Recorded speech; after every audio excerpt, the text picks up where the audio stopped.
ভক্তদের সঙ্গে কথার মধ্যে ঠাকুর একদিন বললেন, বিশ্বাসের কত জোর তোমরা শুনেছ তো। বিশ্বাসের চেয়ে আর জিনিস নেই। বিশ্বাস হয়ে গেলেই হলো। পুরাণে আছে রামচন্দ্র, যিনি সাক্ষাৎ পূর্ণব্রহ্ম নারায়ণ, তিনি লঙ্কায় যাবেন, তার জন্যে সেতু বাঁধতে হলো। কিন্তু হনুমান রাম নামে বিশ্বাস করে হনুমান লাফ দিল আর সমুদ্র পার হয়ে গেল। তার কি সেতু লাগলো? তবে একটা গল্প শোনো। একটি লোককে সমুদ্রের ওপারে যেতে হবে, কিন্তু না আছে কোনো নৌকা, না আছে পারাপারের কোনো রকম ব্যবস্থা। সে তখন বিভীষণের শরণাপন্ন হলো।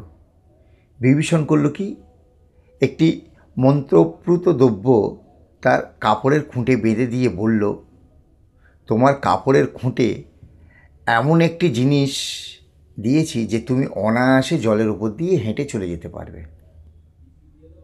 বিশ্বাস করে চলে যাও। আর হ্যাঁ শোনো, যদি মনে অবিশ্বাস আসে তাহলেই তুমি ডুবে যাবে। লোকটি বিশ্বাস নিয়ে যাত্রা শুরু করলো। জলের উপর দিয়ে সে অনায়াসে হেঁটে চলে যাচ্ছে। অনেক দূর চলে গেছে, তখন তার মনে হলো, বড় আশ্চর্য তো, আমি জলের উপর দিয়ে হেঁটে চলে যাচ্ছি, কিসের জন্য হচ্ছে এটা? এই রহস্যটা না জানলে চলবে না। কাপড়টা খুলে দেখতেই হয়। এই না ভেবে সে কাপড়ের খুঁট খুলতে লাগলো। খুলে দেখে একটি পাতা ভাঁজ করা, পাতার উপরে লেখা শুধু রাম নাম। সে মনে মনে বলল, এ কি, শুধু রাম নাম লেখা একটি পত্র?